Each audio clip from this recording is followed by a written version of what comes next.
Pangulong Bongbong Marcos namilipit sa kaba matapos ilabas lahat ng mga resibong patunay ng kanyang pagmamalabis at pagsamantala sa kapangyarihan gamit ang kanyang posisyon.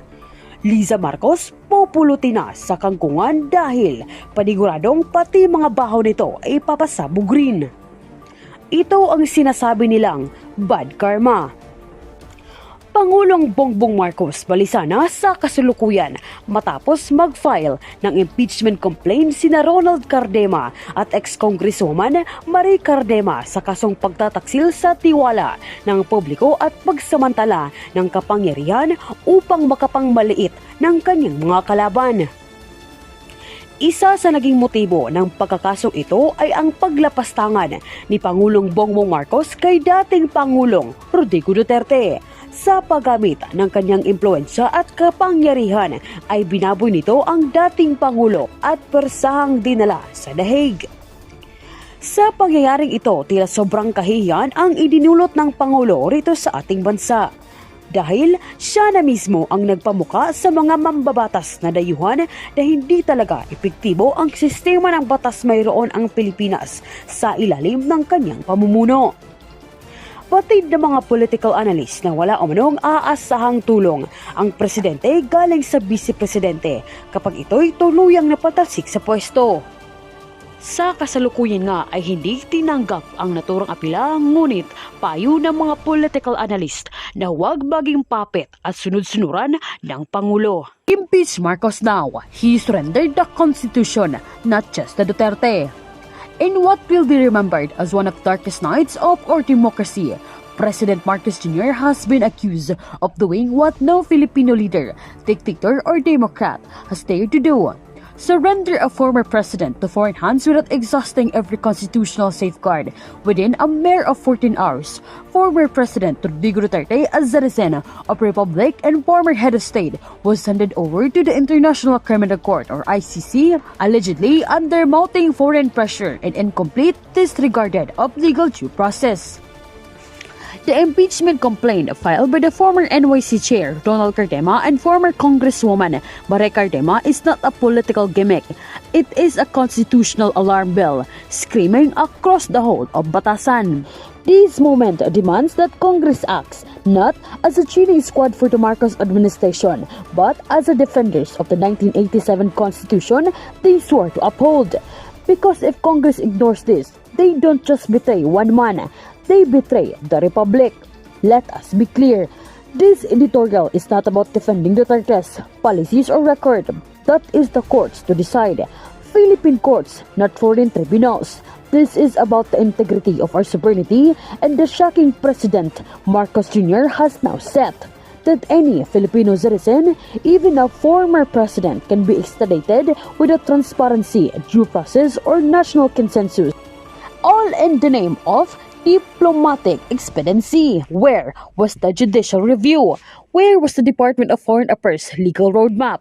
Where was the Congress when Marcos unilaterally made the Philippines look like a compliant vessel to international masters? If Marcos Jr. believes that bending to international pressures elevates the country's image, he is catastrophically mistaken. He was made us look weak, leaderless, and unworthy of our own laws. What is even more dangerous is the silence of many in Congress. The silence is complicity. Loyalty to a sitting president must never be override loyalty to the Constitution. In this moment, our lawmakers must look beyond partisan colors, beyond political debts, beyond fear, and see the crisis for what it is, a direct assault on national sovereignty. We remind our legislators, you are not just assistant to Malacanang, you are co-equal constitutional guardians. If you do not act now, you are endorsing the idea that any future president can unilaterally bow the foreign demands and dismantle Filipino legal protections with a stroke of a pen or worse, a whisper from abroad.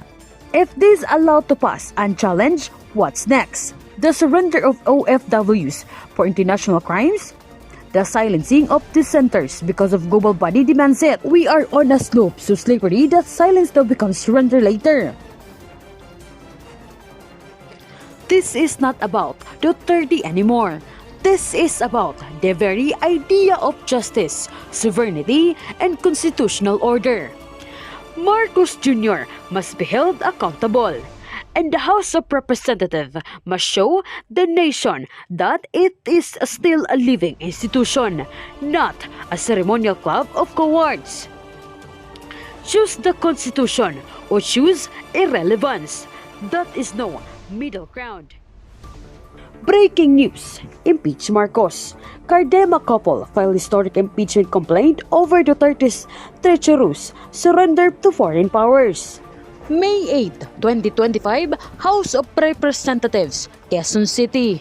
A political firestorm has erupted after former NYC Chair Ronald Cardema and ex-Congresswoman Marie Cardema filed a verified impeachment complaint against President Ferdinand Marcos Jr., citing gross betrayal of public trust and culpable violation of the Constitution following what they call the cowardly surrender of former President Rodrigo Duterte to foreign authorities. In bold and historic move, the Cardemas accused Marcos Jr. of selling out the Filipino people and allowing Duterte, the nation's wartime leader during the pandemic and staunch defender of national sovereignty, to hand it over the International Criminal Court in under 14 hours, like a criminal without exhausting Philippine legal remedies. This is treason in slow motion. Ronald Cardema declared, "We watch as Marcos betrayed not only Duterte but the dignity of every Filipino citizen." What's the Constitution for if even a former president can be tossed aside like this? The impeachment complaint outlines Marcos Jr.'s subservience to international pressure, portraying him as a weak leader unworthy of the presidency. The Cardemas assert that under Marcos, Malacanang has become a puppet of whole, ignoring Filipino sovereignty in exchange for foreign appeasement. The complaint calls on the House to immediately adopt articles of impeachment and convene a team of prosecutors to bring Marcos to the trial in the Senate. This move is now being seen by many as a watershed moment for Marcos' presidency, challenging not only his mandate but exposing the cracks in his political coalition. It also signals a growing national clamor to defend Duterte and restore pride in Filipino independence from international bullying. The Marcos camp has yet to issue a statement, but allies in the House are expected to block the raising further speculation that Marcos Romualdez clique may weaponize Congress to protect the president from accountability. This is not just about Duterte anymore, it's about the soul of the Republic. Impeach Marcos now.